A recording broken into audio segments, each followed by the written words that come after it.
حجت الاسلام امام محمد غزالی رحمہ اللہ اپنی کتاب مکاشفۃ القلوب میں شروع ہی میں باب خوف میں درود پاک یعنی نبی پاک صلی اللہ علیہ وسلم پر جو ہم درود پڑھتے ہیں اور جو ہم اہل سنت و جماعت کی پہچان ہے کہ من علامات اہل سنہ کثرت الصلاۃ علی النبی صلی اللہ علیہ وسلم، اہل سنت و جماعت کی یہ پہچان ہے کہ وہ اپنے نبی پاک صلی اللہ علیہ وسلم پر کثرت سے درود پڑھتے ہیں۔ اب درود پاک کی کتنی بڑی فضیلت ہے، ذرا توجہ سے سماعت کیجئے گا۔ حجت الاسلام امام محمد غزالی اپنی کتاب مکاشفۃ القلوب کے شروع میں تحریر فرماتے ہیں کہ اللہ کے رسول صلی اللہ تعالی علیہ وسلم نے ارشاد فرمایا کہ اللہ تبارک و تعالی نے ایک فرشتہ پیدا فرمایا۔ کیا پیدا فرمایا ہے؟ آواز آنی چاہیے، کیا پیدا فرمایا ہے؟ اللہ کے رسول فرماتے ہیں کہ اس فرشتے کا سر زیر عرش ہے اور اس کے پاؤں تحت الثری میں ہیں، اور وہ یہ زمین پر آباد خلق کے برابر اس کے پر ہیں۔ اللہ کے رسول صلی اللہ علیہ وسلم ارشاد فرماتے ہیں کہ جب کوئی میرا امتی، میرا کلمہ پڑھنے والا پیار و محبت کے ساتھ، عاجزی و انکساری کے ساتھ مجھ پر درود پڑھتا ہے تو اللہ تبارک و تعالی اس فرشتے کو یہ حکم دیتا ہے کہ بحر نور میں یعنی نور کے سمندر میں غوطہ زن ہو، ڈبکی لگا۔ تو وہ فرشتہ نور کے سمندر میں ڈبکی لگاتا ہے۔ فرماتے ہیں کہ اس فرشتے جو پانی نور کے سمندر سے ڈبکی لگا کے باہر نکلا ہے، اس کے پروں سے جو قطرات ٹپکتے ہیں، اللہ تعالی ہر قطرے سے ایک فرشتہ پیدا کرتا ہے۔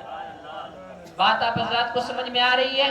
اللہ تعالیٰ کیا کرتا ہے کہ وہ فرشتہ جو سمندر میں ڈبکی لگاتا ہے، اس فرشتے کے پروں سے ٹپکنے والے ہر قطرے سے ایک فرشتہ پیدا ہوتا ہے۔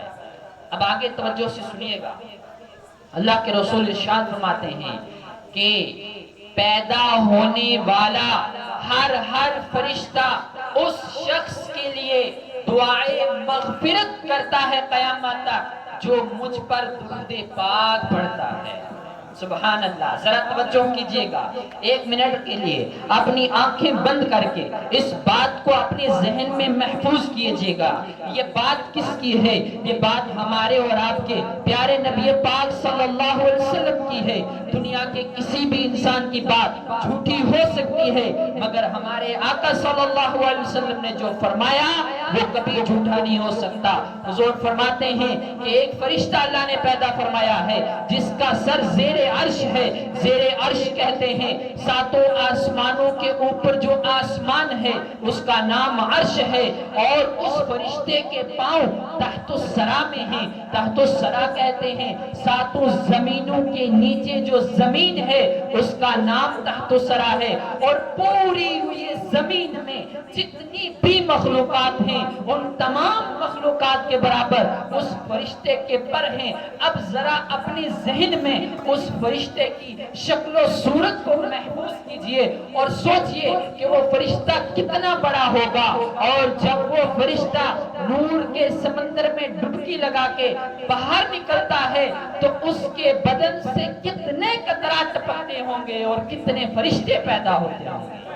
اور وہ فرشتے پیدا ہونے کے بعد کیا کرتے ہیں؟ اللہ کے رسول فرماتے ہیں کہ جو شخص محبت کے ساتھ مجھ پر درود پڑھتا ہے قیامت تک وہ فرشتے اس کے لیے دعائیں مغفرت کرتے رہتے ہیں۔ پڑھیے درود پاک، اللہم صلی علی سیدنا شفیعنا حبیبنا و مولانا محمد و بارک وسلم، صلاۃ و سلام علیک یا رسول اللہ صلی اللہ تعالی علیہ وسلم۔